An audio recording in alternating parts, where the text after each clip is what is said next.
Hello, and welcome to the Kreative Devices Mobile Podcast, a podcast created for all creative devices users to tell their story and to share even more creative awareness to the world. Today, we are joined by the one and only Scott from Chernobyl Audio. How you doing, brother? Doing well, man. Good to see you finally. Good to see you. Yeah, we've been chatting for a while on social media, and here we are face to face. You know, I missed you at NAM. Unfortunately, you couldn't make it, so I'm gonna have to find a way to go over there to see you. Yeah, I mean, traveling to the States is a bit out of the question. You know, Yeah. it's a bit not just the States, but the ass end of America. Yeah.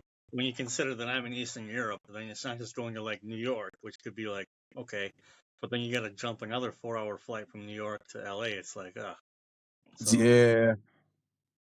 it's a long Well, way. at least the weather is nicer over there in California. I'm in New York right now, and it's cold. As you can see, I have on a hoodie and a jacket, and you know. I mean, I'm preferable to the colder weather. I struggle when it gets hot. I overheat easily, I guess is what they say. So if it's Okay. hot, I'm not having a good time. So you don't like tropical islands, then? Absolutely not. All right. Well, listen. To each its own. Whatever makes you comfortable. I like it when it's comfortable. If it's like, I gotta think in Fahrenheit again. It's been a while. You can Like say Celsius. It's okay. 65 to like 72 degrees. If there's a slight breeze, very comfortable, very nice. Okay. Once the humidity starts kicking up and the sun's out, not for me. All right. I understand. No worries. So what's been going on with you? Pretty busy right now. Got a lot of things going on. You actually just caught me in the middle of reamping an album, which I'm mixing. And then I have 2 other albums that I'm doing mix notes with. And a lot of things going on with perhaps training courses and other things like this that I do when I have time. I understand. Well, you're doing another course on the laptop. It's funny. I was just watching your video again. That intro was hilarious, man. That is the most classic intro of all time. No one can top that. Um, you know, the way the YouTube gods are, basically you got to catch someone within the first 30 seconds, even faster to a minute. And then it's all based on, because the way the algorithm works is it pretty much hits up your immediate base of people that generally watch your videos. So unfortunately, like the intro is amazing, but it's just not going to catch with my immediate audience, which is why like the views are so low on it, which I knew was going to happen. Because anytime I put up a video, it's 2 or 3,000 views, pretty much guaranteed. Even if because I don't upload regularly because I'm so busy doing actual work. So like YouTube is very much a side gig again when I have time. Right. Well, um, which has its own detrimental effects, with other things that I want to do. But I'm just one guy, and that is a 24/7, 365 game that I can't play at the moment. Yeah, it's a big market. Everyone's trying to do YouTube. Yeah. Whoever's is the one that wins generally. Yeah. A lot of people said to me that I should, hop in the YouTube game, but I'm thinking, what am I going to make videos of? One, I don't have time also. And even if I did, what am I making videos of? Yeah, so So. it's different actually. So the reason why I don't really engage on Instagram is in large part because of my medium. Everyone's on a phone, and that's the worst possible way you could listen to mixing advice or practice mixing. It's just not. It's not a medium that I think translates correctly. Whereas YouTube, again, people are on their phones, but it's not a large leap of faith for me to think that, oh, it's a mixing video. The guy's probably on his computer or a laptop with at least 10 headphones, and then now they can engage with the content a lot more. Whereas Instagram, what am I going to do there? I know people do it. They do like their fun, silly reels and stuff like that, but then it's like a comedy show. where then it's entertainment, and I really haven't kicked over into the entertainment side of the type of Mm, content that I do. I still just basically kind of do the same thing I did when I started 10 years ago, which is tutorials, review videos. And YouTube has changed a lot, fine. mm, But I mean, well, like I said, it's a 24/7, 365 game. And if you want to play the game, you have to be on it 24/7, 365. That has to be the only thing that you do, research. And then at that point, yeah, you can be successful. It's a boatload of work. It always makes me giggle when people say you get a real job. Um, I would argue that even your average YouTuber puts in full-time work mm. on a YouTube channel, full time, because there's a lot that goes into it behind the scenes. And even a 2-minute video, from conception to scripting to filming to editing, that's days of work. So, Yeah. not Yeah. complaining, I'm not here to bitch and complain and whine, but I mean, those are the facts of the matter. And then being one guy, I have to prioritize, how do I actually pay my bills? Well, Hmm. it's not really from YouTube. It's from mixing, mastering, recording, producing, and Right. training courses. So that's what I put most of my energy into. Yeah, it's tough. I don't own a studio anymore, unfortunately, but I remember a lot of the issues that I had. Uh, it it definitely requires a lot of time. I Until I was able to get another engineer in there to help me out, man, I was spread so thin, it was ridiculous. I was the sleepless nights, you know, sometimes your brain can't even function properly. It's not something that I miss, to be honest. I miss having the studio and being around the artists and, the recording and the mixing sessions whenever most of them were alone, but a few people sat in, I didn't mind that. But sometimes, man, it can just become so overwhelming, and if you don't have help, like once I got help, it was such a weight lifted, but if you don't have help, it's a lot, man. It really is. There's a lot that goes into it, like to the level of music that people expect to hear. There's no such thing as a natural record. There's no such thing as a natural drum tone. Everything is touched to some Mm, degree or another. And I don't like algorithmic plugins because they never work. So I do all editing in these things manually because it works.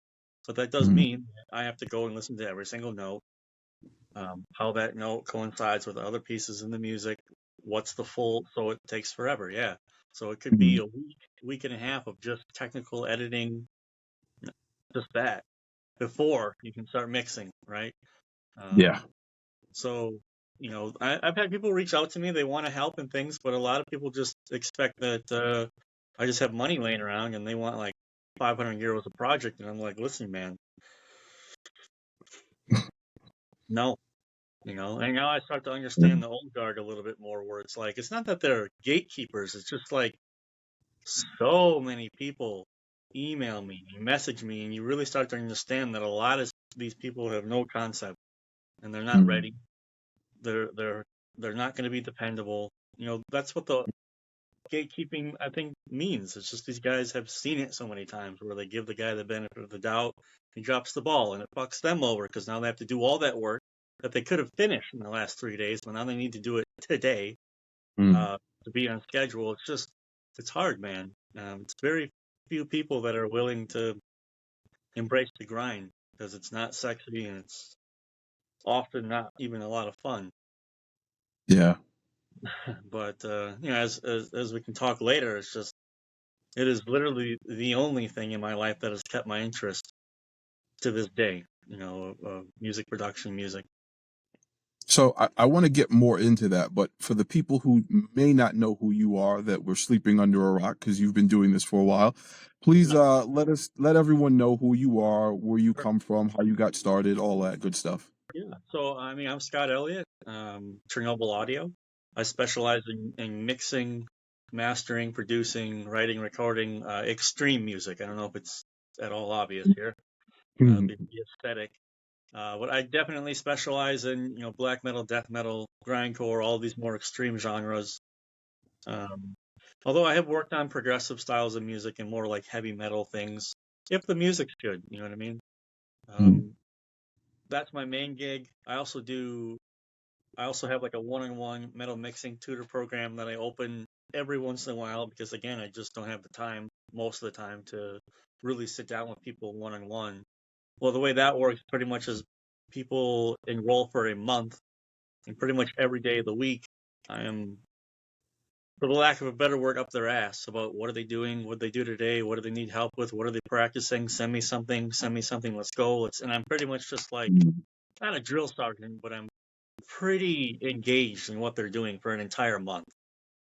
Um, and it's not just with mixing. A lot of times I've helped people find clients, how to talk to clients, how to find clients, how to develop relationships with clients, rapport, how to correctly communicate via email, which a lot of people are terrible at.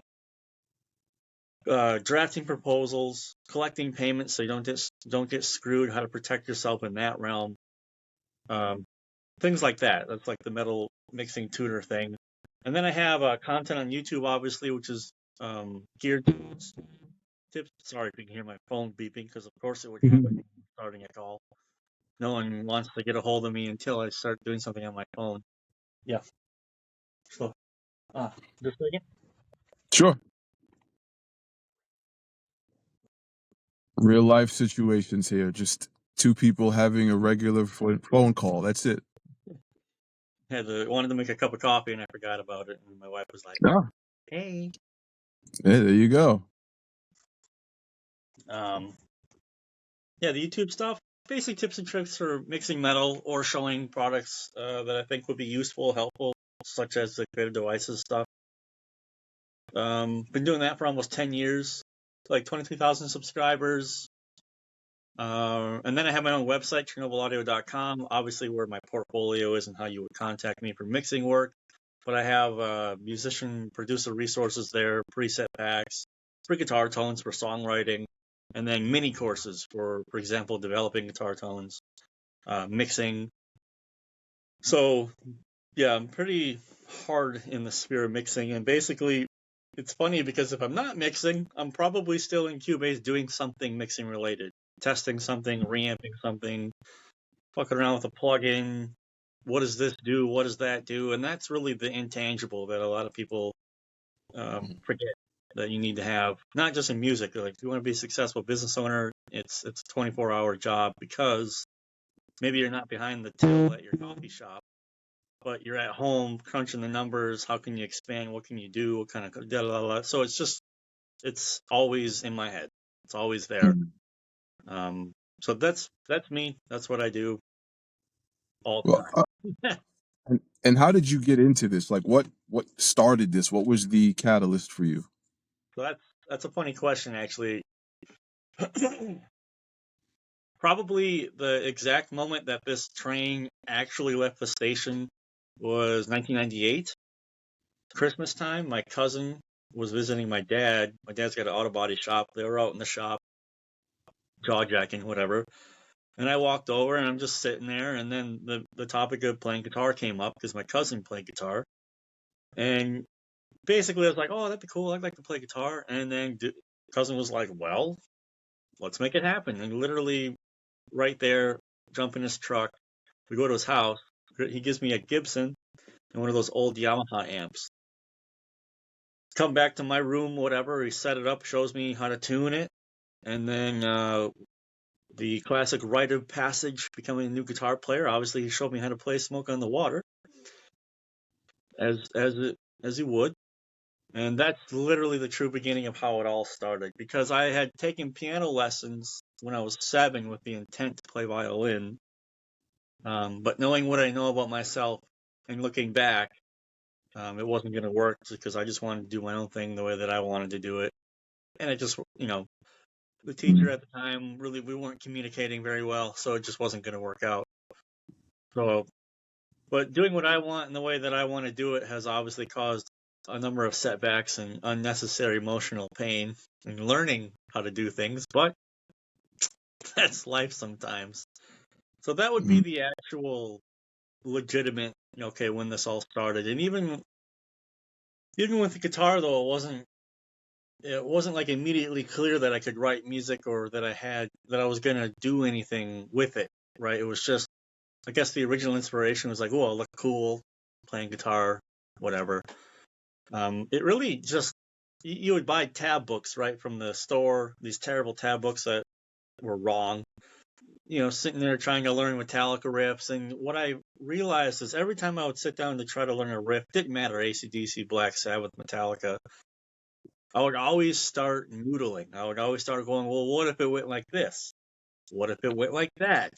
What if it resolved with this chord? That sounds good to me. Not to say I was improving on the songs or anything. That's not my point. I just mean it was a self-realization like, oh, I can hear melodies and I can hear structure in my head. Maybe there's something to this. And then it really wasn't long after that before, I wanted to record myself but the problem was this was the late 90s and early 2000s. So significantly more complicated to record yourself back then at home. Not even talking about the computers, but just the logistics, like how to do that back then. It was just a completely different conundrum, right? But I had a buddy, Tim, who I'm still friends with, actually. Tim is a really nice guy. He plays bass for a band called Massacre, the old school band Massacre from the 80s, and he's doing really well for himself. I think they're going to play all over the world here this year, so Tim's going to be busy. But Tim is the one that introduced me to the Cakewalk Pro Audio 9. Mhm. And he was like, hey, dude, here's a key, here's an old copy, go ahead, have fun. And so started learning about MIDI sequencing.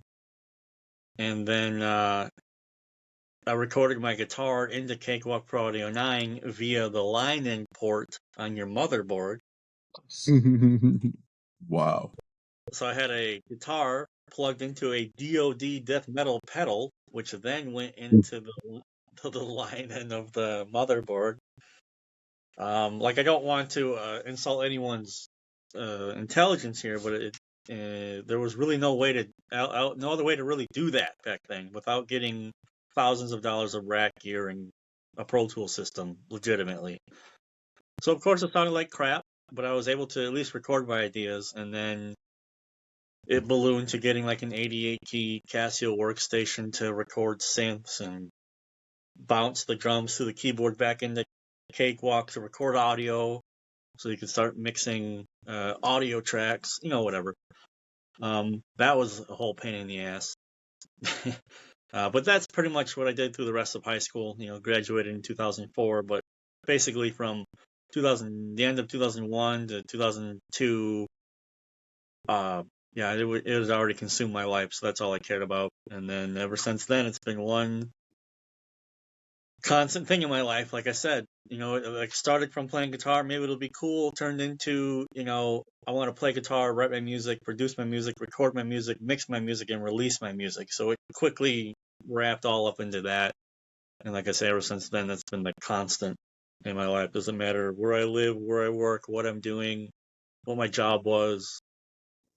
Music took priority, and often to my detriment. Okay. I mean, listen, a lot of people started in a similar situation. We all have to start somewhere, right? It's funny, I started with Cakewalk also. But I didn't start until Sonar 2.2 XL.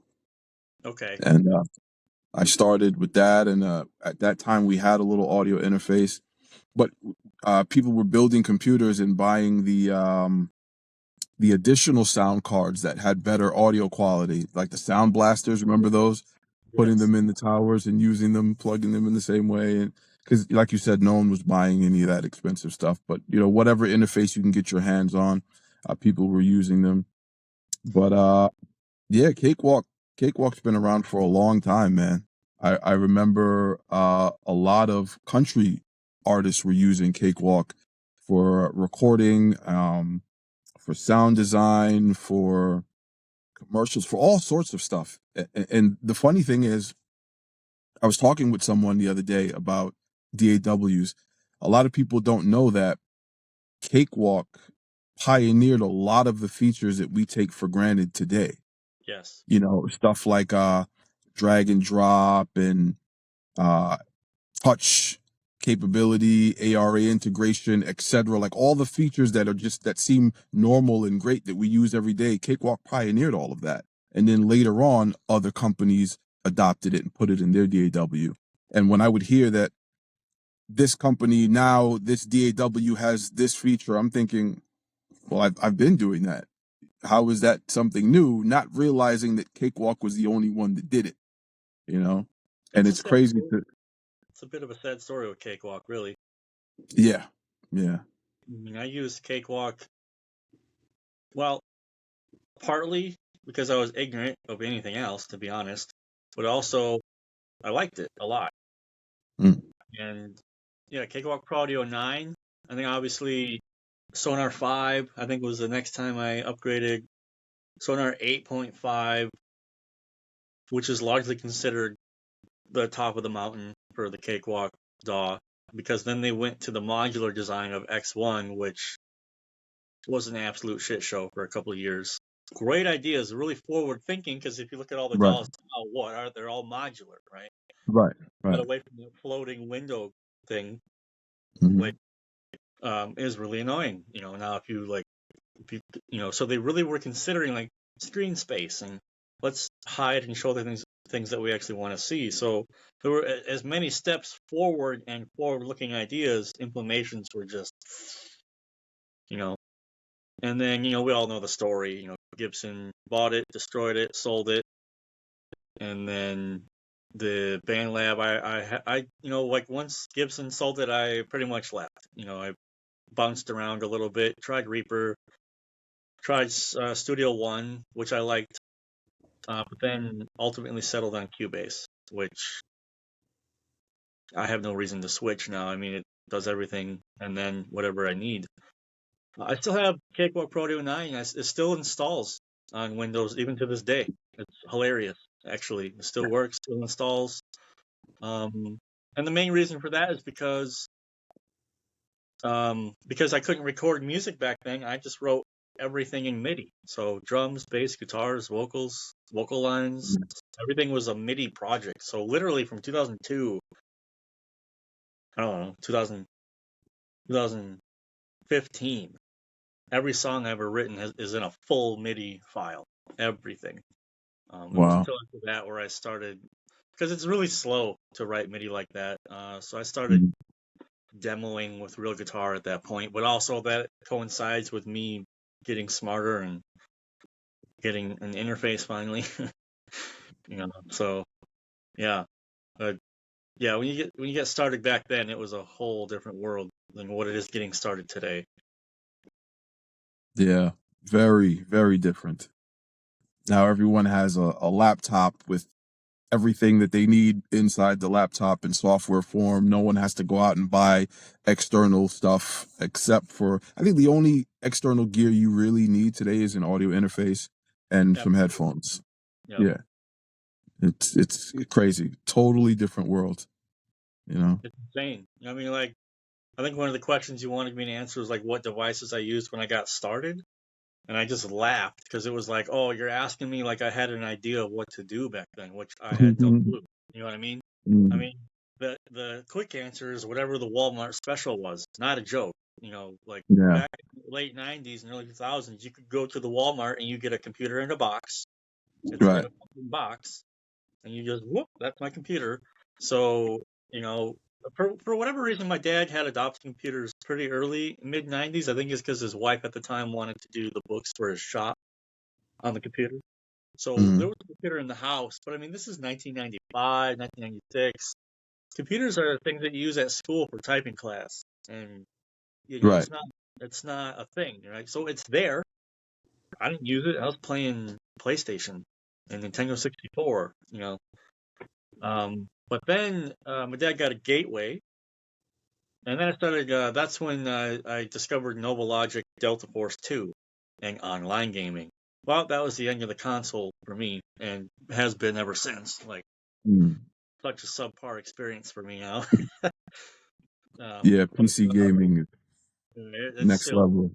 It's Yeah. silly. But I really didn't do any music creation on it because it was the family computer. And then for one winter, my dad and I, we sort of came up with an agreement. I do X, he'll do Y. And I actually ended up getting one of those very first E-machines with the AMD, I think it was a 2400 plus. Those when the new AMD Mm. came out. And that was a rocket of a machine compared to the Gateway back then. It was awesome. Mm. And so I used that machine up until 2007 when I built a Dell computer, but still didn't know what I was doing building it. So I built it so I could play Doom 3, which that worked fantastically. But again, no concept of what I needed to do to that computer to make it work for audio. And back then it was, again, completely different game.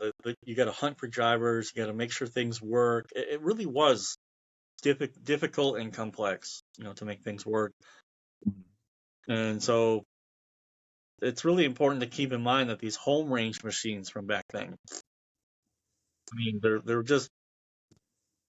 they were for home uses, QuickBooks, Yeah, spreadsheets, things like this. So they weren't made or intended at all to do anything serious multi-track recording. not at So all. that's why I did a lot of MIDI sequencing, like I said. So every song I wrote back then, it's a MIDI file. I still have them. There are hundreds and hundreds of them. So yeah, it's fun to listen to those sometimes. So when was it when you actually got your hands on a capable machine for audio recording? Yeah, this And would what was definitely it? be. It was a custom build that I was living in Russia at the time, and that was a triple core AMD. But again, still no audio interface. It was capable of streaming the audio and running the audio, finally. Mm. Honestly, because I said before earlier that I like to do things my own way, which causes pain, it really wasn't until 2014 when I was like, oh, audio interface. I get it now. And then at that time, computer, if you just built a decent $1,000 computer in 2015, you could record audio with it. I mean, we're already at that level of power. It was mostly Mm. just storage and getting in and trying to buy the solid state drives that were coming out, which were expensive as shit. That was Right. because if you used to buy like those East-West orchestral libraries, you'd have to buy fucking their terabyte disc that they would mail you because they're so large back then. It's so funny talking about all this because now no one thinks twice about downloading a 2 gigabyte drum library. It's like 2 gigabytes. The gateway total was 1 gigabyte of total space. I mean, it's absurd. So yeah. And then obviously I got more knowledgeable and understood what I was supposed to be doing. And then so from about 2015, I think ever since then I've had a computer and an ability to actually record. Well, I am curious. I know you have a custom built rig that you've been using for a while now to do everything. And when you got your Creative Devices laptop, what was your experience like, going from your custom built rig to a laptop? So I have to say first and foremost that I never used a laptop really before then. Mhm. I'm going to be 40 years old, so I'm still in this group of people that thinks of a computer on a desk. Okay. You know what I mean? And the workflows that I set up are for that, right? So I was curious, like, okay, it's a laptop. The last thing I remember, anything about a laptop, I think it was Mission Impossible in 1996. You know what I mean? Like, I was not on the radar. I didn't care. Like, I just was like, oh, cool, new MacBook, $5,000. Fuck that. You know what I mean? I'm not interested. Or it was just like, well, they were always compared to be lesser than. And for really, they were for such a long time. It was like, it was a joke. Like, why would you? It's silly. So when I got the G16 and I plugged it in, first of all, just getting used to the ergonomics of it. I'm not a laptop user, power user. I know some people that can just like same thing with my phone. I'm still like on a phone where my wife is just like, my daughter can rip through a phone better than I can already. It's silly. So I was just curious how it was going to perform. Was it going to be a Chug City machine dropouts? What was going to happen? Video editing, sure thing, boss. It's okay. Well, but I tell you right now, without that laptop last summer, because of people who don't know, I'm in Kiev, Ukraine. So last summer it was pretty much blackouts every day, all summer long. Without that laptop, I would not have been able to pay the bills or work. Also, I had 2 drum recording sessions at Hertz Recording Studio in Poland last summer, and I took the laptop with me. So it was really great to be able to plan out the session, because Hertz uses Cubase. So I was able to get everything ready to go on the laptop, and then it was just thumb drive laptop, thumb drive into the Neve desk, done. So that was really convenient. Instead of like, hey, I'll Dropbox it to you. Fuck, I hope I sent the right files. I'm at the studio. Shit, I didn't send you all the stuff that we, but my computer's back in Kiev, which is, 18-hour bus ride. Oh, fuck, right? Here, I just got the laptop, everything's in there. So I really appreciated having it. I mean, I didn't need it because I made a checklist of everything because I'm neurotic, so I didn't forget anything. But it was very nice as like a, wouldn't say like a backup, but like a peace of mind. It's a nice peace of mind to know that it's there in the event, like that we have. Not necessarily that I need to go somewhere and do something, because I'm not really one of those mobile producers. I don't produce EDM in Ableton. What I do is a lot more involved. Lots of guitars, lots of drums. It's just not saying it's better. I'm just saying it's different. Where producing that stuff on a mobile, it's not really gonna happen. Although songwriting is a different story, right? So it worked perfectly. Not just that, recording the course, like I mentioned before, on it, screen capping it, recording it, mixing it, editing all the video, bouncing down all the video, all seamless, all great. I felt no difference at all in terms of using it. Speed-wise, I thought it was going to be like, okay, I have a 240 hertz monitor. It's like going from 240 hertz monitor to 60 hertz. Like, there's a difference. You feel it. You're like, damn it. It's like all slow. But I thought it was going to be something like this, where I'm going to go from here to here, and it's like, it worked, and that's definitely not the case. It's very fast, very smooth. No complaints. And mine's just the G16 one. It's not that, I think you have a Mark II or like a more beefy version. I don't have that one, and I still have no complaints. So. That's good. That was pretty much the idea behind these laptops. If you have to travel somewhere far to record a band, you can have your setup, the things that you're familiar with there, and you don't have to wait till you go back to your studio.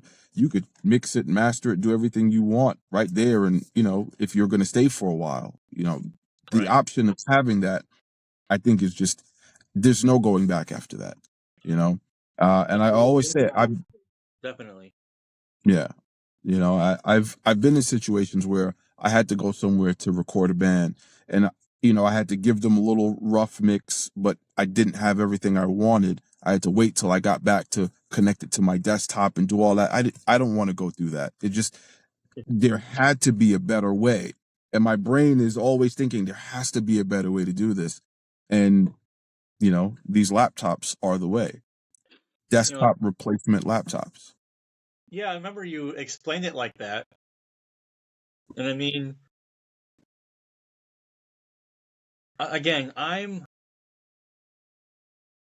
don't know, maybe I have a point of view, but I think there was a question down the line. I think that answer would make more sense with that question. Because yeah, I'll remember. All right. Cool. I don't want to go off the rails too much. No, listen, it's fine. There's no order. It's just, like I said, we're just having a conversation. If you have something, go for it. No, I will. It's a bullet point for one of the questions. All right. So let's see what else we got here. well, we talked about your computer and the Creative Devices laptop that you now have. Yeah. So obviously, you said you've had good experience with it. Yeah. Now, from your own experience, would you recommend one of our devices to someone else just getting started, and why? Yeah, I already have. I mean, I made the YouTube video. That YouTube video, part of the reason why I did the intro the way that I did it Mhm. was because I'm aware of all the objections that people have where, it really, yeah, when I grew up as a kid, it really did mean a lot of the times that if you bought no-name stuff, you were rolling the dice. It could be good, but it's probably shit. So Mm. branding and marketing and these things back then used to, I don't want to say mean something, but it made sense, right? Right. But now with clothes, even back then, you're like, why would you pay $120 for a pair of Levi jeans when there's a pair of blue jeans right there that are literally the same, they just don't have the Levi patch on your ass cheek. Like, it's literally the same, and they're $35. But then now we're talking about ego and marketing and how Right. people see them. So it's a completely different argument, right? So that's why I did the Creative Devices intro the way that I did, because I wanted to see if I could bring people's shield walls down a little bit, at least be open to hear what I'm going to say, right? Yeah. Because I'm like going out in front like, it's, like a big joke, right? But I already recommended it to people personally. Now, because people have asked me, and I go, just get this, just right here, just get this, right? And I stand by the video that I made on the channel. I think it's a good video, and that example that I gave, like at the department store, I think works well in this particular case. I think it was Because, great. right, because again, I think we're getting to the point now where unless you just want to waste money because you have money to waste, there's no reason to get a new CPU every year anymore or a new GPU every year anymore. Not the case in 2004, where when the GPU came out in 2006, that motherfucker was twice as fast, twice as good. It was just better in every single way. It really was. But now it's like we're squeezing, like, oh, okay. There's Mhm. really no point anymore, in my opinion. So yeah, I would recommend for sure because especially a person mobility is something that they really value. Okay, you're getting a laptop 100% anyway, so you might as well get this. Plus, having choice, I think, is really important. I give a lot of good arguments in my video. I think even like the e-waste stuff, for every year new iPhone. Why? Because but there's no reason for it, right? My phone's a Samsung S9 Plus, which is 8-9 years now. I don't know, but also I'm not a power phone user. I ignore it when people call me, and I just sits there. It's basically like my clock. I don't even touch it. But I'm different. I know other people who they have to be connected 24/7 and need a phone that can rub their ass, pancakes, like the George Carlin joke, all that stuff. Mhm. Nonsensical to me, but for them very important. So the laptop that you offer does everything that somebody would want to do, pretty much in any creative space. If they're doing, I mean, the only thing I can't speak of is if someone was trying to do AutoCAD with it. I have no experience with AutoCAD anyway, but I know you need a god tier CPU to do anything worth a shit with AutoCAD or a really good processing power. I don't have AutoCAD, and I'm not about to acquire a license to test it on your laptop. But as far as We've tested it. video production, 4K editing with 100% timeline, 4K, no problem, no issues. So if you're doing anything creative, yeah, 100%. Like, why?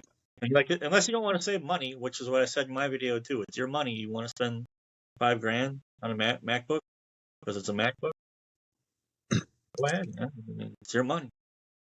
I think, well, by the way, we have tested AutoCAD on our G16 and it runs great.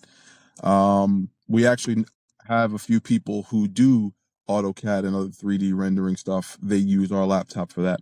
But the thing about the pricing, a lot of people they look at things in terms of status, basically. It's like the Exactly. reason why people buy a Mercedes just to say, "Oh, I have a Mercedes." You could Yeah. have spent less money and got a car that's just as good, if not better, but you wanted to spend extra money just to have something that says Mercedes or to have something that says Apple. That they think that it makes them cool or it makes them look like they are at a certain level because they have this item, and I think it's stupid. You know, I mean, I you're just talking about the basic marketing 101, speaking to the ego of the individual, how they how they, not identify is not the word, how they want to reflect their ego into society and how they, that's why those big luxurious car brands don't say shit about what the engine is. It's all about status, how you Mhm. look, how you're gonna feel. And these are classic marketing techniques that are good. You know what I mean? I believe in Mhm. marketing. I use it marketing all the time because the products that I want to sell are good. Yeah, Of course, you could do it the slimy way, absolutely, but I mean, that sucks, but it doesn't mean the techniques are wrong, right? yeah. If you're trying to sell a dream with a product that actually works, I don't see the problem. So if Creative Devices is trying to sell a dream of, listen, you can be creative anywhere, anytime, whenever you want with this laptop because A, B, C, D, there's Mhm. nothing wrong with this message because you're still selling a dream. You're still speaking to someone's ego and identity. That's the word I wanted to use, identity. Just it's less money. But yeah, having the little bitten off apple or whatever means a lot to people for some reason.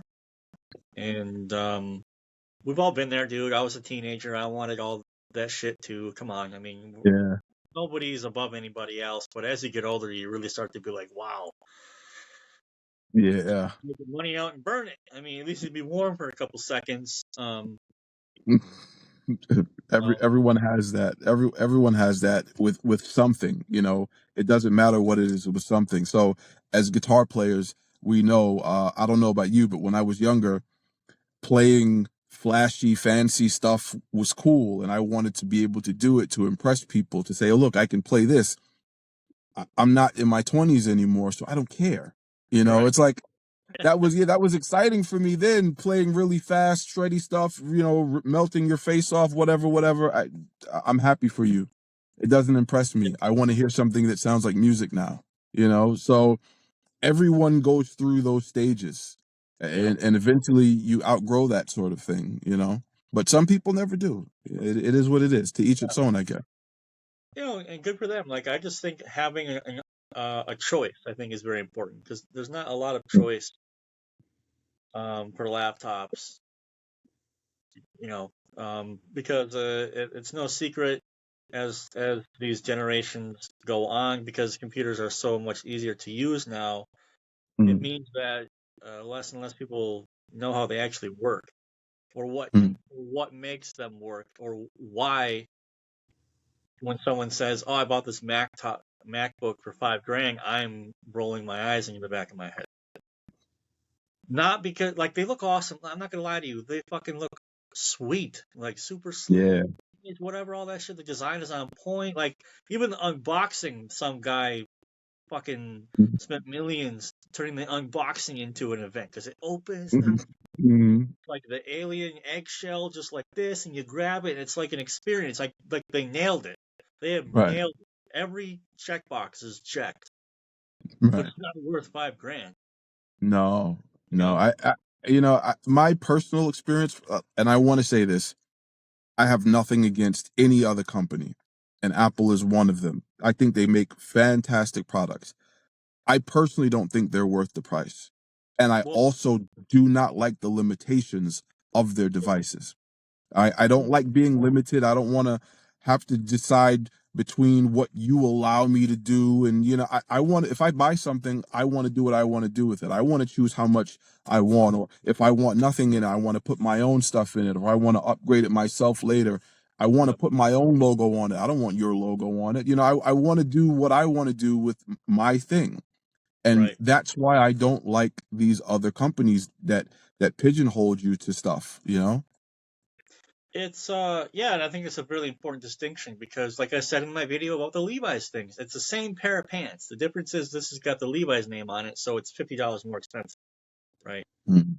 And I think in this day and age now, where you're able to, if you put the time in, you could get these uh RAM sticks that just don't have the Samsung name on it before they put the name on it, and then so you pay pennies on the dollar compared to because it says Samsung on it. Like, I get all that, right? And that's another thing about being like a desktop user for so long, the choice. You know, even in back then, it was like, why would I get a laptop? It's all fucking soldered to the motherboard. I can't do anything with it. I can just buy a new GPU for this thing. With everything I have right now, I can just get a new GPU and my computer is improved. I don't need to change anything, right? Mm. You know, the logic, you know what I mean? That's why I Mm. never really seriously paid attention to laptops for a really long time. I think Mm. even you told me, I think I may have even complained about that to you, and you're like, you can swap out the memory if you want. Yeah, You can add more, you can change it, you can swap out the hard drive if you want. I we was like, actually had a customer send us back his laptop because he bought one of the earlier ones and he wanted the newer setup with the higher GPU. So we basically just swapped out his motherboard, put in a newer motherboard with the newer CPU and GPU, with yeah, the newer RAM and everything, and send it back to him. So now he has a new computer. I mean, obviously he paid for it, but if you're going to pay to upgrade your motherboard, I mean your GPU, you're going to pay X amount of dollars for the GPU itself and then to put it in. right. And honestly, what he paid to replace the motherboard is probably what a GPU costs. Actually, might even be less than what a GPU costs, depending on the GPU. I guarantee it's less because, like, just I looked at even the 3000 because I have a 2080 Founders Edition Super. Mm. Great card, you know, but it's like you start doing 4K stuff, gets a little iffy. Um, I was like, oh, let me get like a 3090 or something, like a 3090 Ti. Like it's like, Mm. you know, we can jump into like 4000 series power, completely shit over 2000 series power. I still want $1,000 for these cards. Like I'm Mm. not doing that. You know, not like the 5000 series have come out, and those have turned out to be a big joke. Surprise, surprise. And now the whole thing is AI, which means nothing to me as a Right, right. user. I give a shit less about AI, even if I don't care. So why that it's not a selling point for me, right? Raw power performance would be a selling point. Stability would be a Exactly. selling point. Nvidia knocked it out of the park with the 1080 Titans, but they fucked up. They're like, whoa, that card's way too good. We can't do that again. So Hmm. you're never going to get a card as good as the 1080 was, for example, or the 1000 series cards. Even AMD, when they were Mm. Radeon, were doing pretty good. And then, you know, whatever, it doesn't matter. But I mean, it's just the choice. The choice is very important. You know, Yeah, you speak to a certain demographic of people, and there are many people who literally don't care. They just yeah, want to press the button, it turns on. yeah. I And understand. I would argue that that's detrimental because that also means when your MacBook decides to upgrade itself for no reason at all, and it breaks half of your applications, that you can't do anything about it. So, um, it's like this, man. Yeah, it's funny you said that because a buddy of mine just called me yesterday. He had an issue with his MacBook because he uses Logic. He was using that IK Amplitude. He's using Amplitude. So something happened with his MacBook, and he ended up buying a new one. I don't know why, but he ended up buying a new one. But now the new one comes with a newer operating system. So Yep, his Amplitude won't install on that operating system. So he yep, would have to buy the newest version of Amplitude just to be able to install it on his new MacBook. And he can't put the old version of his operating system on the new MacBook. It's like, that yeah. doesn't make any sense. With Windows, you can run something from the late 90s on Like I said, Windows now. I have Pro Audio 9 installed right now. You know, you can connect a piece of hardware from whenever because the USB ports are the same, right? You just Yep, connect it and it works. The software will work. I just don't understand these limitations. Why are there so many limitations?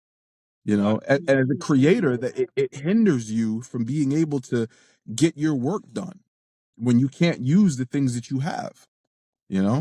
mean, we know the answer. That's to force people to upgrade and spend money. I mean, that's the honest answer, and that's the diabolical part of it, right? Yeah. Like Windows 10 end of life here this year, but even Microsoft was like, oh, everyone loves Windows 10, so we'll charge you if you want to keep using it. We'll keep updating these motherfuckers. Sorry, I'm swearing a lot, but I mean, It's okay. you know, and then I'm like, well, I could go to Linux. I mean, see, because Cubase is just a DAW. It's just an interfacing machine. I don't have to use Mm. Cubase. Like, I know how to do what I need to do. So I bought Ardour, perfectly capable, quite nice, actually. It has all the same features, as it were, as Cubase. But I can't stand the community of Linux.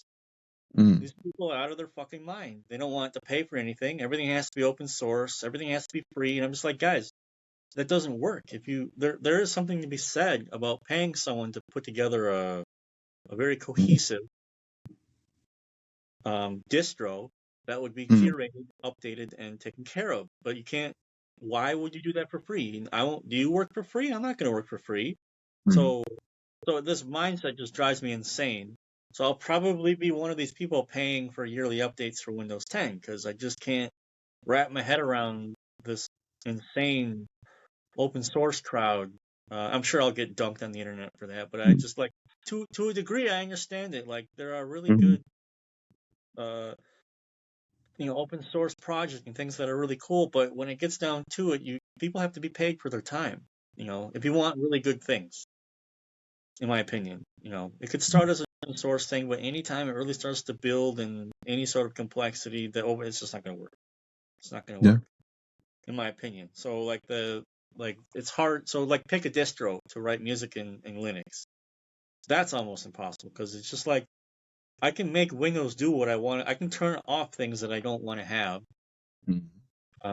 Or I could, there are people now who are really good at stripping Windows to bare bones. Like you can get like a Windows 10 Micro Edition, put that on your USB stick, thumb it in there, mess with the registry edit so that it doesn't overwrite on a Windows update. I'm not technical, but you just find those things online, and if you can flash a USB stick, you can do this. It's not that difficult. It's a little extra work, but what's the difference then when you had 2 CDs that you had to install Windows 98 on, wait all night, and then spend the next morning uninstalling everything anyway, right? Or you get a laptop and it's all the bloatware is pre-installed on there and you're effed unless you know how to completely rip the OS out of it and you install a new OS, or it comes blank. It's this again. Here we are again. It's this. But I get it. Like I just Linux is very appealing. If I had any other job that wasn't content music related, I'd probably be on Linux. I really would. If I was just doing copywriting all the time or content creation with text, we're just using a computer to check email. There's zero reason not to use Linux. It's really simple, in my opinion. But yeah. Well, a lot of people, that use Windows, they don't realize that as long as you have a functioning version of Windows 10, you don't have to upgrade it. Yeah. So even if they stopped upgrading it, it still works. Sure. Again, you're 100% correct. You're just forgetting that most people, like myself included, my mixing rig, I access the internet on it because it's also where I get my files from my clients. I don't have in a perfect world, I would have the mixing rig over here and it's disconnected 24/7. That'd be fantastic. But I'm doing so many things. Like I got to upload the video, do the, do copywriting. Here's the okay, do this, and then everything's connected. It's just the way that I have to work because all my clients are international. Or I would just get tired of thumbing the files to a thumb disk on you. I would just get tired of it. And I would just fucking download from Gmail, right? So that's my own laziness coming. But I mean, I'm sure if you have a working version of Windows 7, with Cubase 5.5, you're fine. Just don't connect to the internet. I get all that, right? But I mean, it's convenience is the name of the game, But with convenience comes a lot of erasure of choice, right? Yeah. So, Well, Scott, man, you seem like you're really involved in everything. You're very passionate about what you do. I just want to know, what is it that drives you and keeps you in this game, keeps you doing what you do? I mean, music is a bottomless pit, man. Mm. There's no end. There's no finish line. Unless you decide to stop, and it's one of those things that no matter how long you make music, record music, mix music, maybe once or twice you'll do it perfectly. Other than that, there's always something to learn, problem to solve, technique that you can practice. I mean, there's always room to get better and refine your skills. That's basically what I'm getting at. And that's probably why other interests that I've had in the past, where I got pretty good at it, I could see well, there's really nowhere to go after this. I just keep doing this now, and it's not really interesting to me. It's boring. It's literally the same shit every day. And although mixing music is the same it's not. Every single project is different, has its own problems, has its own issues that need to be solved. I could use the same amp on 100 different songs and get 100 different sounds. So there's always something unique and interesting happening there. And you're always chasing a better result, a better, more refined process, more efficient process. I can't become perfect at it. And I think that's one of the main reasons why all these years, all the other interests I've dabbled in, programming, writing, it just hasn't tickled me the same way that music has, because it is a bottomless pit that you can never perfect. And that appeals to me. It's like when I was in the regular workforce, I would get the job hammered out, nailed down, hammer out the efficiencies, get everything working like a well-oiled machine, and then I'm bored. And I quit the next job, right? Used to think this was like a personality flaw that I used to have, like, oh, I can't hold down a job because I get bored and I quit. But it just turns out that I needed something. I always need to be figuring something out. I always need to have a little nugget that's not working right. I'm like, what the fuck is what? And I keep coming back to that. Music does that all the time. So instead of Yeah, saying, that is true. now what? It's like, oh man, what if I did this? Well, this worked on the previous project. It's not really working this time, but what if I did it like this? It's always different. It's always different. And then the years have gone by. I mean, obviously, it's shifted from I want to record my music and produce my music and record myself and mix my music and blah, blah, blah. Like I have recording, mix my own songs all the time. I don't release them because I've changed. I do it for my own pure enjoyment. I don't really care if anyone else hears what I do. So now it's shifted to helping other people get their vision out, get their voice heard. And it really is like that intangible, like when you send the mix to the client and then you get a response and you can see in like the little pre-header in all capital letters, dude, this is amazing. I mean, that is awesome, and that's a lot of fun. And so, yeah, like I said, it's just one of those intangibles, I guess, at this point where, and honestly, I have no idea what else I would do in my life. Literally no clue. I couldn't tell you. All right. So I guess you definitely see yourself doing this for the rest of your life. Do you see any expansion in the next 5 years or so? So yeah, so the important thing to always keep in mind is you have to watch the market, you know what I mean?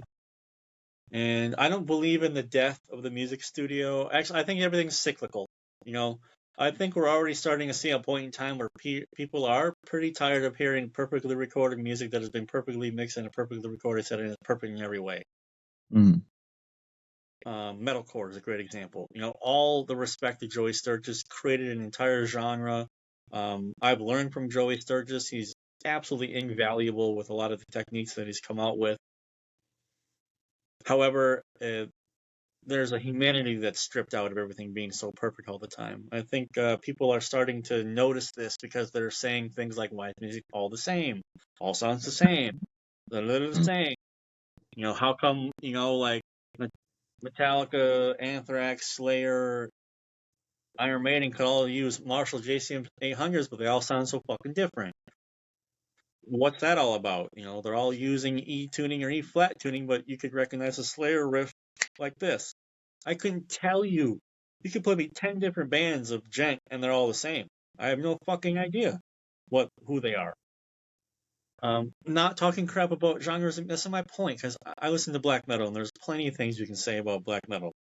Completely, utterly. I understand the irony here of what I'm saying. But in the next 5 years, I would like to help people record and mix their own music quickly, right? So I am good at teaching. I enjoy teaching. I'll still be doing that. This year, I'm shaking it up pretty big. I have like a number of courses on Spectre Academy. We're going to be taking all those down. I'm going to be moving away from Spectre Academy. Nothing wrong with Spectre Academy. It's just like the courses have been there for a few years. It's like it's run its course, right? That's what I'm talking to you previously about. I'm at the job. I've done it. Now what? So here we are again, right? And I want to reevaluate how the courses are consumed. During the COVID years, people wanted really long, in-depth courses because they were at home, nothing else to do. Now people are kind of back into living life how it was pre-COVID. So now it's, all right, let's go quick. Give me the bullet point, like this. And while that's antithetical to really being able to make music well, I understand the point of it. And I'm going to see how I can give them the bullet points in a concise but full manner that allows them then to go off and practice correctly, quote unquote, not waste their time like I did for like a decade.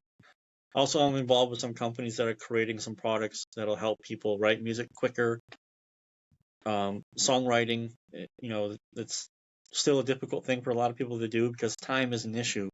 And there are still things that people need to interface with that are difficult, like Contact. Couldn't tell you how many times I've gotten emails from people like, how do I use Contact? What's the difference between Contact and the Contact-free player? Like things that I take for granted now that I know that makes sense to me. It would be like me going to a carpenter and be like, why do you cut it at that angle? And he's going to be like, because retard, you fucking put it up like that. But he's done it 10,000 times. Exactly. Right? So taking myself out of that, trying to be like, okay, what is Contact? How to use Contact? Okay. What would someone need to know? What would be the stepping point? What would be the difficult points? Where would someone get confused? And deconstructing that. So taking the goal and deconstructing it into steps to meet that goal. That's what I really enjoy doing, things like that. So I want to do more things like that coming in the future, but also making it like bullet point-esque, not like a 30-hour lecture, but like maybe 3 or 4 hours of really pertinent, to the point information that doesn't leave out important steps that they need to know. For example, right? Really long answer for a short question. But I just always think back to when I first started and how incredibly difficult it was. It really was, man. Like, fucking, dude, I'm just curious how many amazing musicians and amazing bands just didn't even get past that initial hurdle of cold difficulty. Oh, we need a 4-track recorder, and then and then go to the I mean, we'd just be curious what could happen if people at their fingertips could sit down Friday night, they just got home from work, they're burnt out, their kid's been sick for 3 days, but they have a song idea. How we could get them to write music faster, That's something that's very interesting to me. So All yeah, right. 5 years from now would be. I'm hoping that in 5 years' time, I have more resources geared towards that, and I've been a part of some new products that have come out that have helped create to allow people to write music uh, quickly. And obviously, I'll always be mixing music in projects. Um, Mm, that'll never stop. And writing my own stuff. That'll be till the day I die. So okay. Awesome. And where would we be able to find these new courses and projects? ChernobylAudio.com. That's my main website. Obviously, my mixing portfolio is on there. My contact form, if you wanted to hire me to mix your music, that's all there. But there's also a store for producers and musicians. I've made some presets for Neural DSP plugins. Just like starter guitar tones to help kick right songwriting. They're not meant to be used on an album. They're just meant to sound really good, to be Mhm. inspirational to start chucking out riffs. Again, songwriting point of view there. I have some mini courses there right now, developing guitar tones, getting started with mixing, which has like 8 PDFs of literally everything that you would need to know to get started, including workflows, like ABC, that everything. The exact resource that I wish that I had when I started, right? Obviously I'm on social media, but I don't use social media like everybody else does. It's used strictly for Chernobyl Audio. So Facebook, Instagram, I don't post any personal information on there. It's not a dick measuring contest or look at me, how happy I am. Look at the $35 Starbucks vegan, sugar-free, no cup coffee that I bought today. It's strictly for promoting my work to my clients, and I use it for business mainly. Like you and I talk on Instagram, but there's like 4 people I talk to on Instagram. I don't use it as a initial form of contact, and that's actually why it took a fucking year for us to even start talking. You messaged me like in 2023 or something like Yeah. this on Instagram, and I didn't even know because I don't check it, right? So, um, so that's a funny story right there. That's the actual truth because I saw a Yeah. video from Cola and I was like, shit, Cola, dude.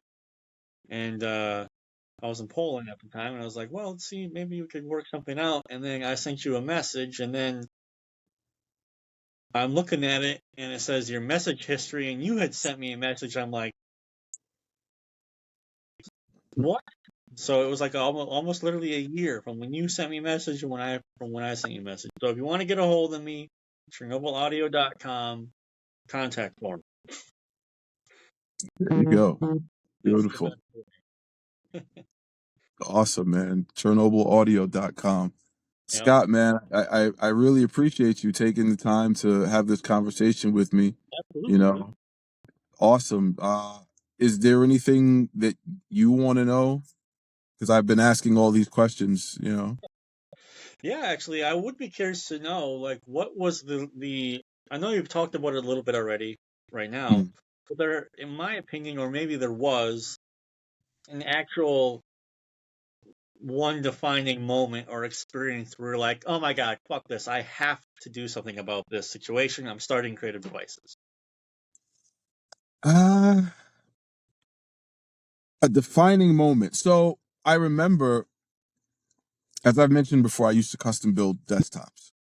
And I stopped doing that and I moved away from desktops to a laptop. So before I closed my studio, the last 2 devices that ran my studio were laptops. They were high-powered gaming laptops because unfortunately that's what I had to work with at the time. Right. And then I would have friends that wanted to be able to do the same thing. They wanted me to help them find a laptop that they could use to do their music with. And as I'm searching, everything is so expensive at the time because you're spending literally hundreds of dollars extra on a GPU that you're Yep. not going to use. You don't need it for audio, right? And so we're finding these gaming laptops, and not everyone can afford to spend all that money on a high-end gaming laptop, right? Some of these custom companies that build these custom laptops, they're closer to like MacBook prices. You're paying 2,000, 3,000, whatever. Yeah. So I'm trying to help people. Two people come to mind right now. The last two people I remember before all of this happened. I'm looking for laptops for them, and I can't find one that's reasonably priced. And the most reasonably priced laptops I could find didn't have the processors that I originally wanted to give them, but I had to search for the best processors for the price that they could afford. So that's where it started. Now I know what price they're limited to. Let me search the best processors I could find for that price and see what laptop I can find and who has it the cheapest. As Right. I'm finding different laptops from different companies. And, fortunately, a couple people had these laptops on sale at a certain store. Hmm. But I'm like, this is not going to work because I've got other people that want something and they can't even afford this. So now I'm digging, and I'm finding these other laptops that don't have a name, but they're not what I'm looking for. So now I'm talking to people, and luckily I didn't even realize at the time I knew someone who was in a position. They knew someone that could, put me in contact with them, and unfortunately, it's who you know. So now I'm talking with someone. I'm saying, listen, this is what I want to do. I find all these laptops for gamers. I need a laptop for a creator, and they're like, okay, well, what do you need? I said, well, we need these types of processors.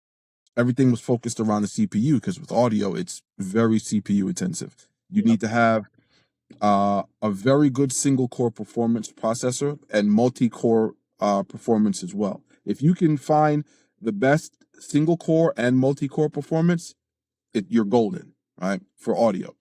So I looked at the list of whatever processors they could get their hands on, and the most powerful processor for the price was the 12700H. That's the one that we started with. So I said, is this real? Because I'm looking at the numbers for the performance of this processor, and it's beating out all of these other processors that were new at the time. And it had just went over into they were starting to introduce the newer 13th gen processors. They weren't as popular, but they were new. So I'm like, okay, well, this is still a fairly new CPU, but it's still technically last gen. But at this price, if we could put this in everything, that would be perfect. And they said, well, we can do that. So now it was just, let's find a body. Went Right. through all these body styles. These are the body styles that are available. This one is new. It's new. No one has it. Let's go with that. Went to that, and we ran with that, and we had the first one. Now the idea is, what is the most popular uh body size that people buy, right? Because we're not going to be having a whole bunch of different sizes, whole bunch of colors, we need one color option, one body size option. What's going to be the most popular? And the most popular was the standard 15-inch body size. And I think it was 15.6. So what we did was we took that body size, but we removed the extra bezels around the display to make it 16.1. So you have a 15-inch body size, but a 16-inch display. And that was our first laptop. It was the very first Notebook Pro 16. And it was magnificent, And then we needed one for graphics use because everyone was like, well, what about the people that need something with a dedicated GPU? So now we need to take something like this, put a dedicated GPU in it, and I was thinking something like a 3070, but the price of a difference between a 3060 and a 3070 at the time, it didn't make sense to me. So it's like, well, what can we do? Well, let's put more power in the 3060 to get it closer to the 3070 performance. So that's what we did. 180 watts, you're getting closer to that 3070 performance for less money. And that's how the G16 came about. I mean, it literally went from idea to production in just a matter of months. It was crazy. That's fast, man.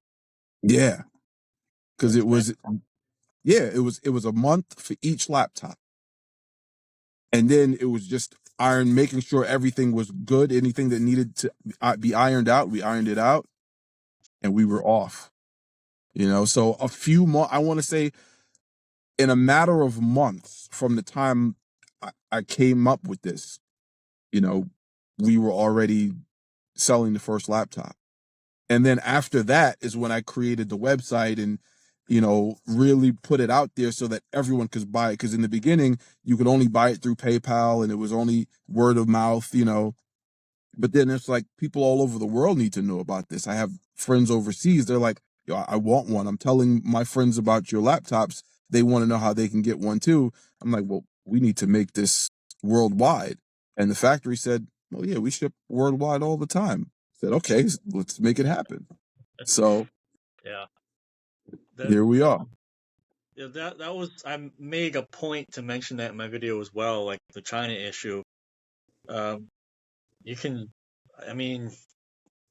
It's just one of those things right now in this current timeline where if you want something built in an affordable way, unfortunately, it's coming from Chinatown. And that's the way it is. Yeah. Until things change, that will not change. Mhm. So, and I can say, like, if you're able to get one to me, it should be pretty much easy business to anybody else. So, not to say that it was that complicated for it to come to me. There was just more steps, which wasn't a big deal. But I mean, if you're in EU, I'm sure this is literally just point A to point B done, right? Yeah. So,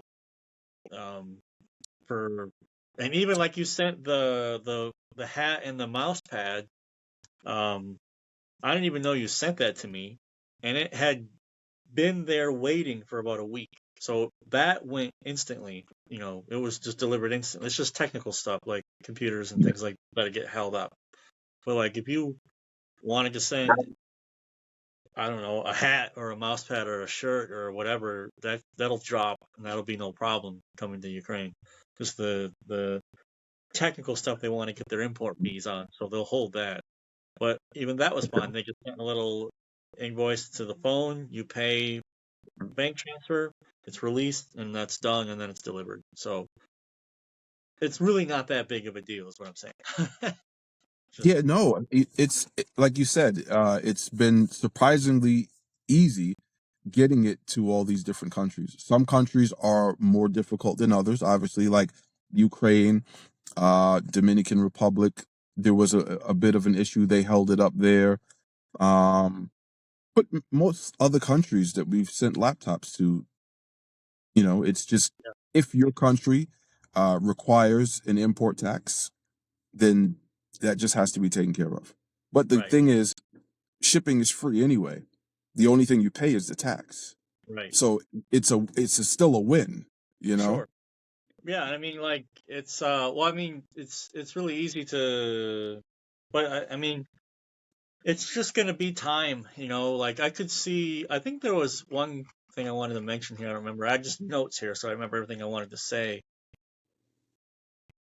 Oh yeah, I think we like in the future of creative devices, like you've done the mini PCs, really good idea. Thank you. Obviously, the laptops. For me, if you ever went back to doing towers, I'd be super interested in that. I'll tell you why, because I know a lot of people are like, "Why the fuck would you want a desktop?" And the answer is so I can get rid of as many of this as much as I fucking hate this. I hate dongles. I hate USB hubs, and I really learned to hate them when I had to use the M1. I can't dog on the performance of the M1. It's a fantastic machine, like super great. I hate that I can't install memory. So my tower, shit you not, weighs like 30 kilograms because it's just full of disks and SSDs. I press one button, it's connected to the motherboard, we're done, right? Right. So when you're loading drum libraries and orchestral libraries, it's this.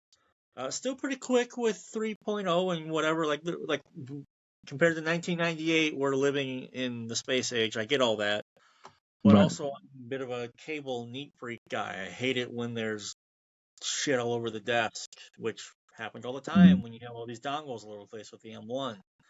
Mm-hmm. So yeah, having a tower option mainly just so I can stuff as much storage in there and cover Well, it. how about this? We only sell 4 terabyte modules for storage. So if you buy from us, you can get 2 of those in a laptop. So that's a total of 8 terabytes of storage. Are they connected What to I, each other? Is it like a RAID kind of thing? it's Like, you can set it up however you want, but when you get it from us, it's going to come separate. So you're going to have one 4 here and then another 4 here, and that's your 8.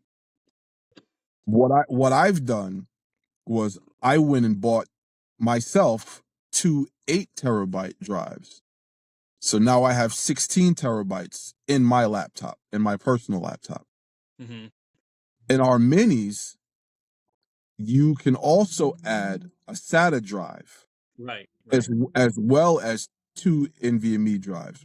So let's say you bought a mini, you could put 2 8 terabyte drives in the mini, that's 16, then maybe add another 8 terabyte SATA drive for hmm storage.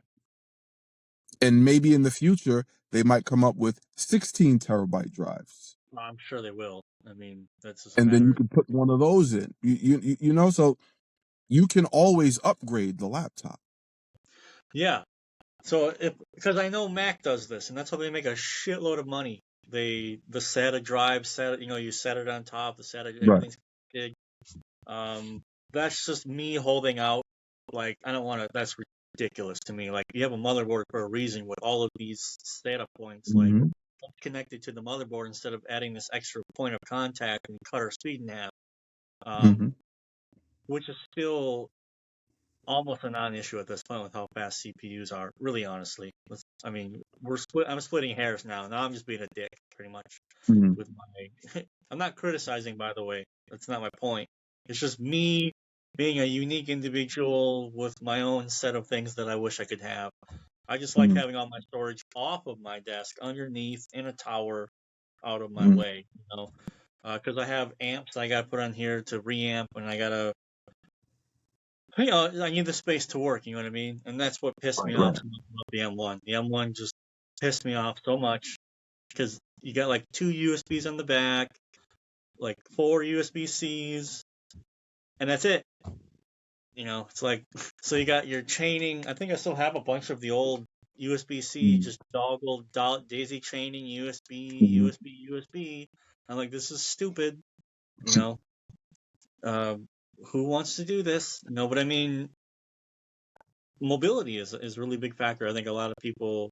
I think I'm definitely in the minority for sure. Like, I wouldn't Yeah. make a business decision on my point of view. I think everyone else, it'd be Mm-hmm. better to cater to them with what their desires are. Because I'm one guy. I'm 40. I'm pretty stuck in my ways of how I want to do things. you know. I And understand. I maybe you're right. understand. Maybe you're right. Maybe it would even be a better idea to get like 3 or 4 of those, find a way to chain them together. They're over here in the corner of my desk, and one cable can go into Mm-hmm. the laptop or something. You know what I mean? Mm-hmm. Uh, I know people have done that with their Mac setups, spending a lot more money to like make their own server farms, Mm-hmm. to have storage.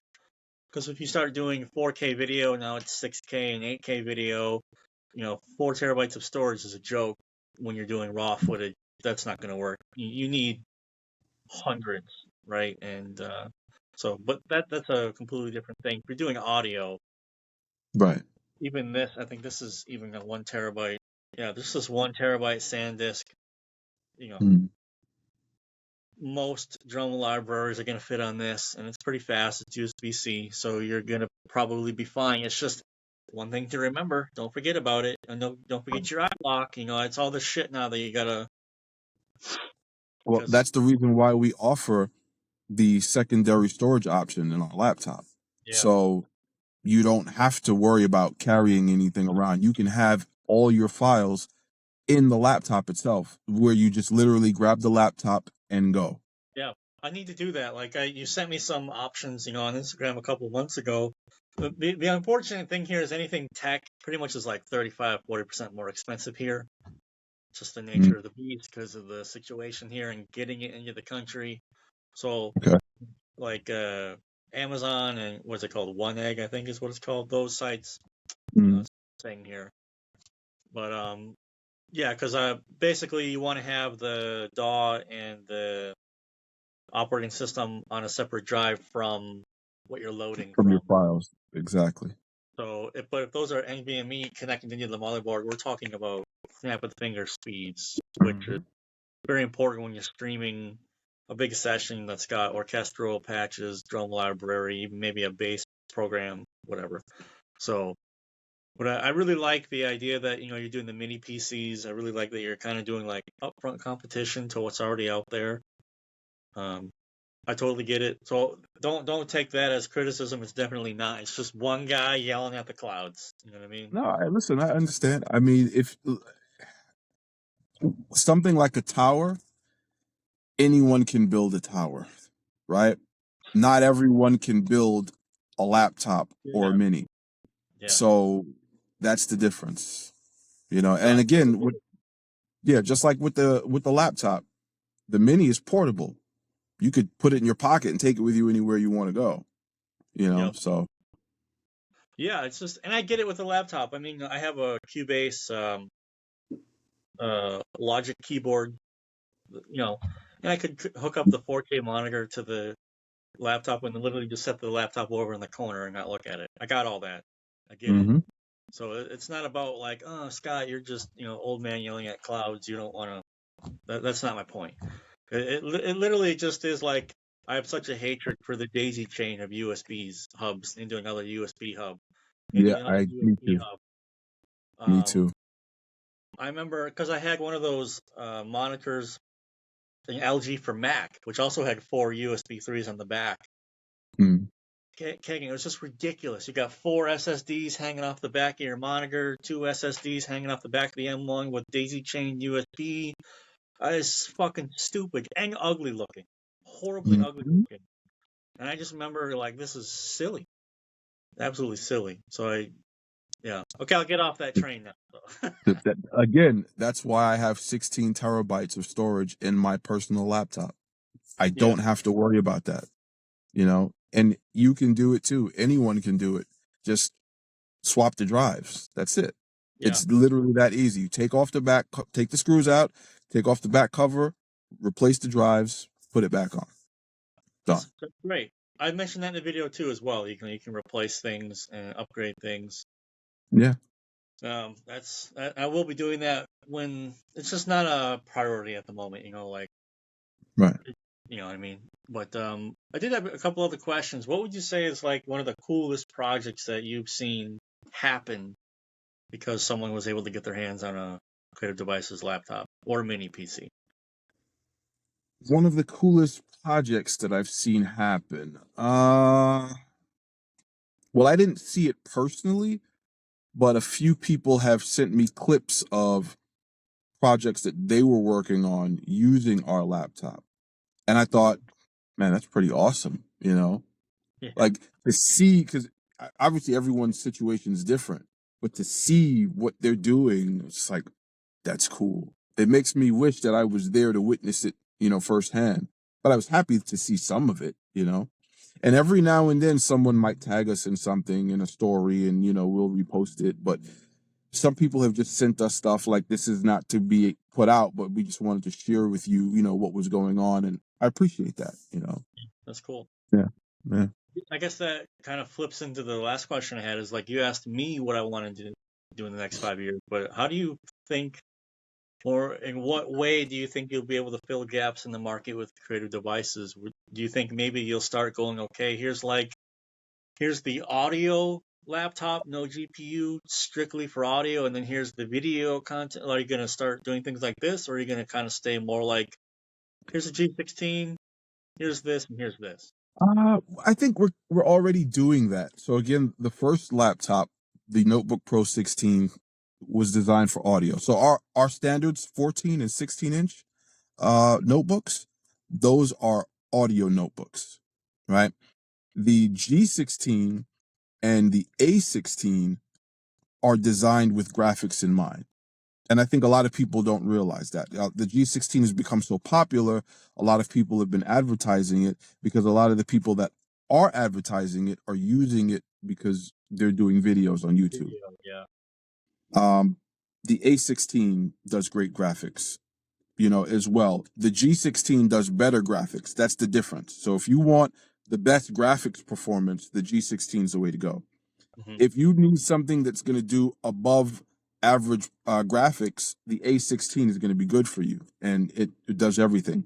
And even our regular 14 and 16, they can still do Ultra HD video, but they're designed for audio. Right. So it's really about what you need. You can choose the device for your needs. And for many, it's the same thing. If you're only going to do audio with it, either one will work. But if you plan to do more like video as well, I'd recommend the AMD Mini. Right. Gotcha. Okay. Because there was I had a couple of people asking me the difference. I mean, like I said, well, one has a GPU and the one doesn't. It could be something worth noting that you come up with some sexy names for what these are. I don't know. Like because marketing is like that, right? Like I was talking with a guy who had some products. He collaborated with a pretty well-known musician, and they used the musician's name for the product, and it wasn't moving until the product name was changed to more what the product does, which was an interesting lesson to learn. It's like, well, unless you know this guy's name, then it's valuable, but you have no fucking idea who this guy is, then you don't know what the thing is. So it made sense then when the product name was changed more for what it is designed to do or what result it will get you started to do better. Right. Which is it's a fascinating thing to because people are like, oh, just call it Jordan and it's going to sell.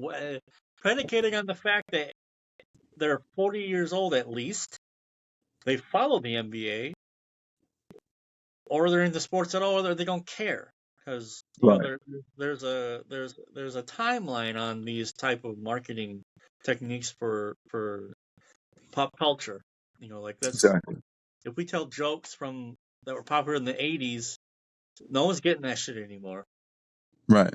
Happening. You gotta and likewise, people are telling jokes that's popular now that I'm out of the loop of because I'm not following pop culture. So right. That's how I've explained it to people. Like, what's this? I'm like, well, if you do video editing, get the G16. If you're just doing audio, get this one. You don't have a GPU in it, and it's less expensive. I'm like, oh, okay. Well, I think that's kind of what we had in mind when we named because again, the Notebook Pro 16 was the first one. Yeah. Then we needed something for people who do graphics. So we created the graphics version. The G stands for graphics in the G16. That's pretty much what it's about. So if you need something with dedicated graphics, then you get the G. If you don't need the dedicated graphics, then you get the one that doesn't have the G. Yeah. And if you want something with advanced graphics, you get the one with the A. So the A is for AMD and also for APU because they use an AMD APU, which has more advanced graphics than the Intel graphics. Yeah. And if you want an even higher graphics version, then you get the G version. But everything else is designed for audio. Yeah. Okay, got it. That's really cool. So I guess the last question is, when they do end of life for Windows 10, are you still going to be putting Windows 10 on the laptops? Well, I believe we're going to put it on as long as we are able to, because a lot of people are going to be using these specifically for audio or for whatever it is they do. And the thing with Windows 10 is you can get more into the nooks and crannies and customize things the way you want it more than you can with Windows 11. Yeah, of course. By design. Right. Well, every iteration has been like that. I mean, you go to Windows XP and Playground, Windows 7, a little less of a Playground. Windows 8, Playground gone. Yeah. I actually liked Vista. The only problem with Vista was the computers at that time just weren't powerful enough to handle. Yeah. But Vista was a great operating system. And then a lot of the stuff that they took from Vista, they put in Windows 7, but some of the stuff, like some of the widgets and stuff, they just didn't have. But I think Windows 10 was kind of the best of everything, right? Yep. 11, I think they tried to do too much. They tried to make it where if someone's coming from Mac, it's not going to be as daunting because you have less options like you do in Mac, and you have to go through more menu options like you do to do certain things. And that's what I don't like about the Mac OS. I don't want to have to go through the extra options. It's like using Pro Tools or something like that. I don't want to have to go through the extra options. I want everything to be either right there in front of me or a right click away. I want to get it done quickly. It's funny you say that. I spent money when I had the Mac to buy a super version of Searchlight, so I could press Command Space and I could type what I wanted. That function, and then it would come up. It's crazy how a lot of that functionality sometimes is not there in Mac. Because in Windows, I don't click through menus. It's Windows key S, type what I want. Because you can navigate the entire OS with the keyboard. You don't need the mouse. So you can do things really fast if you're just looking for folders, or you can just go type folder backspace enter up down type enter. Mm-hmm. You can bam bam bam bam get in there. And then Windows 11, I don't know, it's just breaking things that work, man. So Yeah. this is why the Linux crowd always keeps popping up around every once in a while, but they're so insufferable. It's fucking nauseating. Yeah. For me, Yeah. for me. I agree with you. If it ain't broke, don't fix it, And I'm really hoping that in the next version of Windows, they're going to put all of that back, just like how they did with Windows 8 when they made that drastic change and everyone hated it and they had to put it back in Windows 10. I hope they do the same thing for Windows 12 or whatever it is. I hope they put all those features back because I've tried giving 11 a chance, and honestly, it's miserable. Yep. It is. We started when we launched. We launched with Windows 11, and customers had so many issues. And then when I tried it, I had all these issues too. I was just like, this is not going to work. I said, put Windows 10 on everything. And we're Yep. the only ones to do that. I don't care what everyone else is doing because I'm not here trying to be like everyone else. I'm a creator. I'm considering what I want as a creator and what other creators want as a creator. We're doing this for them. We're doing this for us, Put Windows 10 on everything. Yeah. It doesn't matter that it's not used. So hopefully, again, they'll fix it. And I just, like I said, I want everything to work. I like having simple things that we take for granted. It's another conversation I had with someone else who is a Pro Tools user about all of these things that I have taken for granted over the years using DAWs like Cakewalk or Studio One or whatever. So many things, like we talked about, Cakewalk pioneered all these things, and these other DAWs didn't get it until later.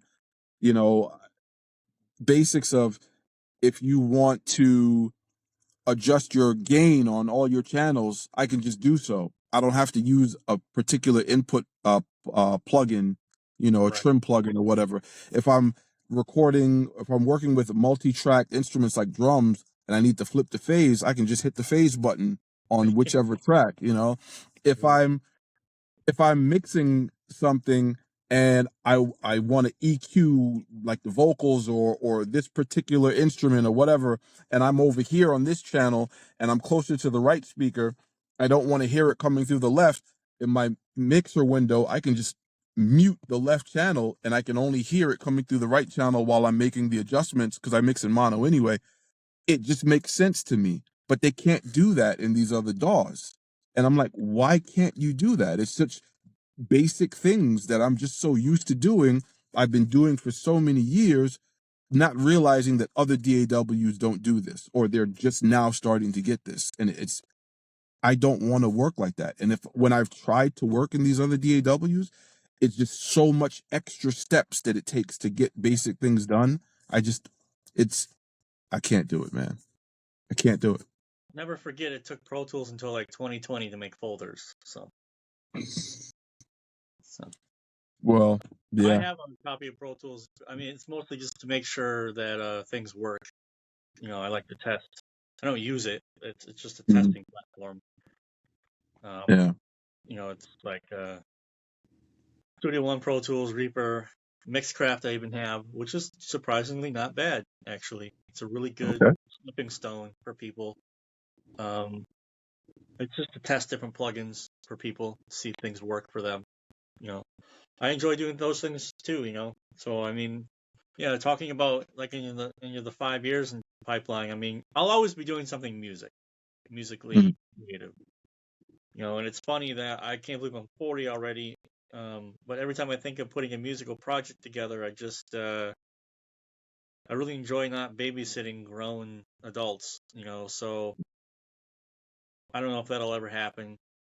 Mhm. It's just I already have 3 cats. I already know what it's like to try and make them do anything. I don't need 3 adults where I have to ask them, why haven't you learned the part yet? Or, I don't care. No, your girlfriend can't come to practice. Yeah, it's just, it was fun, in the 20s when I did it.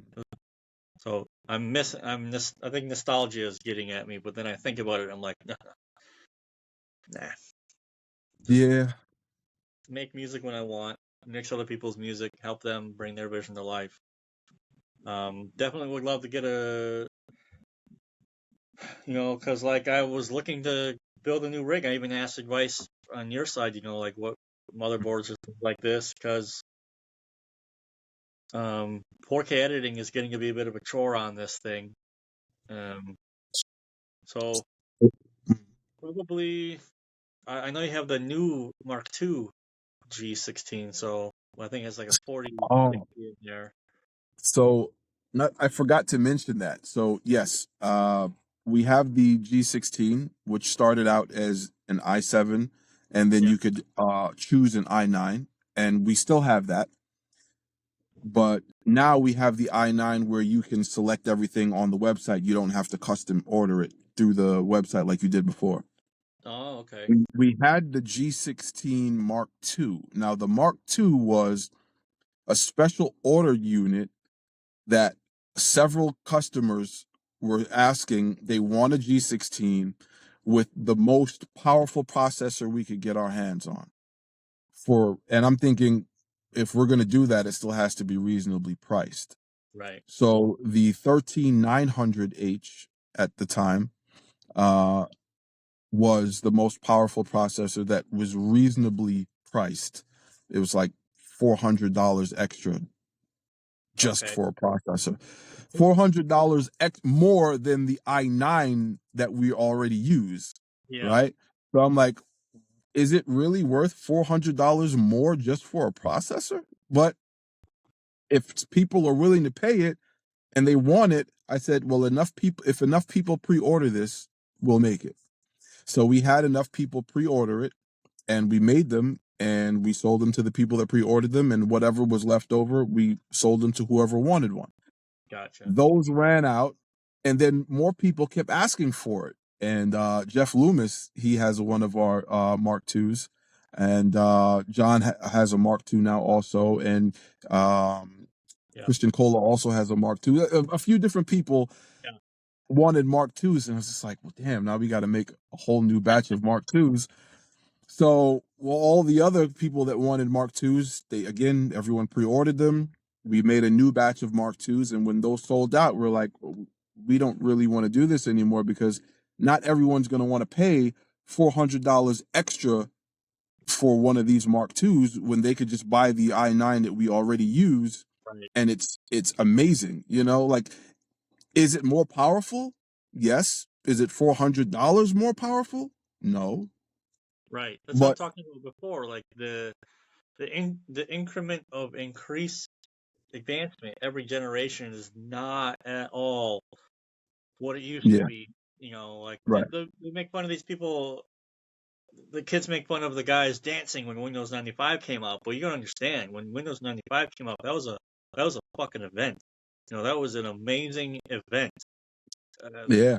The things that Every- that thing did at the time was outrageous. So it was a very exciting time, right? Mhm. When AGP graphics and PCI Express started, that was an exciting time. Because before then there was nothing.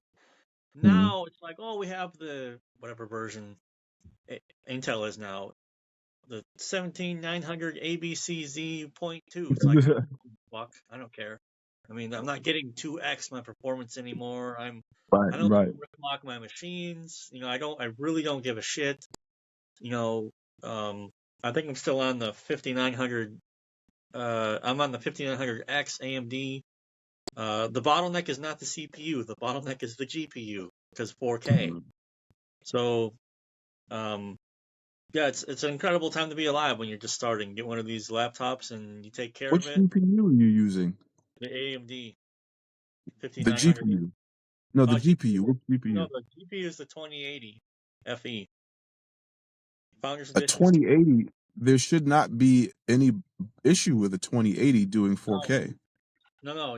I'm editing it, no problem, but I always have to reduce the timeline resolution in DaVinci because it doesn't stream it now. 180, I could stream a 90-minute video full size res, no problem. But it's just the nature of 4K. Plus, you start putting effects, and Mm. it's fine.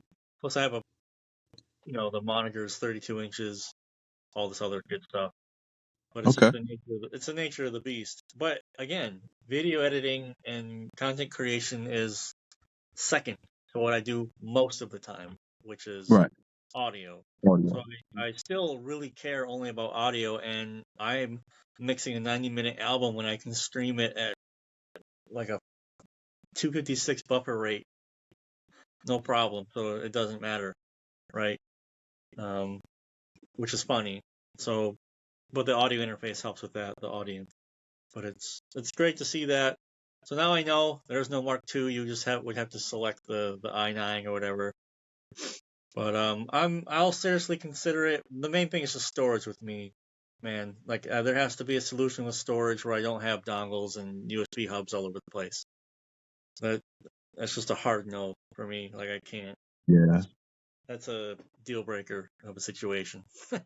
Well, you know what? I'll If I had a laptop here, for example, I could set it on the cooling pad, and then behind that, if I had like basically a tower, and I mhm. don't have to worry about it, and it's all connected and it works when I turn on the laptop, Mhm. we could start having a conversation, but until I can afford to make that happen, it's just, I don't really even think about it. Because I have to save all my sessions. I save all my client sessions for a couple of years before I dump them. Mhm. I always have. Okay. Maybe I should get back into burning them on CDRs and get them off the fucking computer. Probably be smarter. Maybe. Or, we listen, there's so many ways to go about that. Storage is cheap today. If you go on Newegg, we mentioned it earlier, if you go on Newegg, you can find drives for like a 4 terabyte drive for, I don't know, $200 or something like that. You Yeah. know, the two 8 terabyte drives that I bought, I don't know, they're like maybe six something each. It was crazy. Like we couldn't even get them for that price at the factory. So I took advantage of the sale. It still might be going on right now. Go on Newegg and see if you can find it. It's worth it. You know. Oh, 100%. Yeah. Because it's, I mean, one of my spinning drives that I've had for many, many years finally didn't turn on. I don't know what's on there. I'm sure it's still Mhm. recoverable. There's no such thing as like it's, Right. but I'm just like, well, gotta keep thinking about this again. And plus, it's really nice. But the other thing about your laptop having the fuck is it called?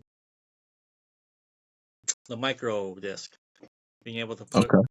because the Blackmagic cameras, either I Mhm. record onto a 1 terabyte or onto a micro SD card. So having Okay. the micro SD card reader in the laptop, very Mhm. nice.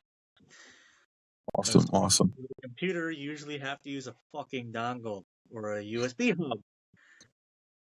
Well, I'm sure computers, you could get one now that has on the faceplate or something. I don't know, but I built my tower like 5 years ago, so Mm.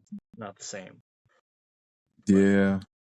I think I've wasted enough of your time, so I could probably wrap it No, up. you haven't wasted any time, man. This was a very insightful conversation. I got to learn a lot more about you, and hear some stories, and Yeah, man. it was great, man. I really appreciate. I know you're busy, and this was your personal day that you took your time to have this conversation with me. So I appreciate you for that. Thank you, thank you. You Much know, appreciation to you for being willing to even chance sending a laptop out here. I'm sure they had to raise an eyebrow. Means a lot, and it actually legitimately made it so that I could pay the bills for half the year last year. So that's not a joke. That's not understating it. Hope I'm not overstating it either. I'm just telling the well, truth. So you're very welcome. Very welcome. I'm glad we were able to help, and I'm looking forward to much more coming out of Chernobyl Audio in the future. I'm gonna be kicking for as long as I can kick. I know you will. I know you will. Scott, you will talk again soon, man. Thanks again. No worries. All right. It's fun. Have a good one. Later. Later.